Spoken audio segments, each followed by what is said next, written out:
نشریه روسی آیف یا ارگومنت ایفاکتی در یک ویژه گزارش در مسائل مهاجران ازبک مسئله چگونه در روسیه زن دوم گرفتن مهاجران را به رشته تحلیل کشیده است. بنا به حساب‌های غیر رسمی در سالهای آخر تقریبا 100,000 نفر از مردان زاده ازبکستان به روسیه به مردکاری رفته عائله‌های خود را در وطن پرتافتند. اکثر آنها در روسیه به زنان محلی، در بسیار موردها با زنان از خود خیلی کلانسان‌تر ازدواج کرده زن اول در ازبکستان پرتافته‌شان را هشدار دادند که دیگر به آنها خلل نرسانند، چون که من زن روز گرفتم و دیگر با تو گوسفند قشلاقی زندگی نمی کنم. شاهزاده میرادووا از ولایت بخارا امگی 26 سال و از 5 سال ازدواجش با شفقت الکی 3 فرزند، 2 دختر و 1 پسر دارد. شفقت به روسیه رفته در یک ساختمان در اکاترینبورگ کار میکرد و سال 1 مرتبه به خانه می آمد. این 3 فرزند میوه های امان آمدن های شوهر شاهزاده بود، ولی او بعد آمدن را بس کرد. شاهزاده میگوید اول گم شد، بعد پیدا شده در واتساپ برایش نوشت که گشته آمدنی نیست چون که روسیه معقولش است. بعد چند در شبکه‌های اجتماعی عکسایش را با یک زن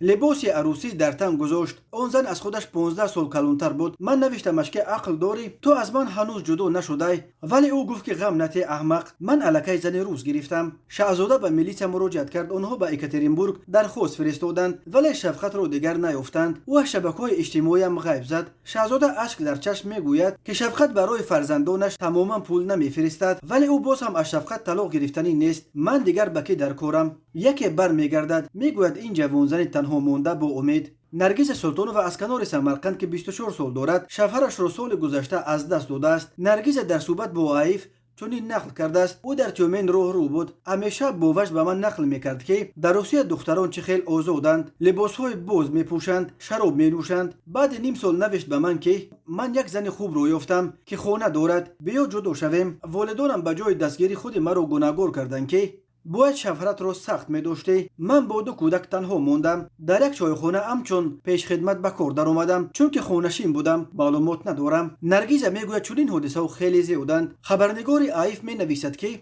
او حیران بود که چگونه مهاجران ازبک در روسیه زن میگیرند وقتی که در شناسنامه اشان مور نکاح یکمشان زده شده است. حقوقشناس میرزا عبدالخوجایف در پاسخ به این سوال گفته است که مهاجران حیله این را هم یافتند. آنها به کنسولگری مراجعت میکنند که گویا شناسنامه‌شان را گم کردند. کنسولگری به آنها سند موقتی میدهد، با این سند میتوانند در روسیه کار و زندگی کرده، سپس با زنان روسیه نکاح میبندند و سندهای روسی و سپس شناسنامه روسیه میگیرند که در آن مور نکاح اولشان در ازبکستان نیست. بعضا زنهای روس از وجود زن اول شهروندان ازبک خبردار شده برای رزبار با زن اول به ازبکستان میآیند. موردهای نیزیادند که مهاجران بدون عقد نکاح با زنان روس زندگی میکنند و عائله‌های قانونی خود را در وطن فراموش میکنند. تنها در سال 2021 در ازبکستان 40,000 عائله جدا شدند. یک بخش اعظم آنهایی که از همسران خود جدا شدند مهاجرهایی که در روسیه زن گرفتند، ولی بسیاری از همسران پرتافته آنها در ازبکستان همچنان امیدوارند که یک روز نه یک روز شوهران بی‌وفایشان برمیگردند. آیف می نویسد که گروه چنین زنها حتی به اداره های مهاجرت روسیه مکتوب نوشتند که شوهران بی‌وفای آنها را از روسیه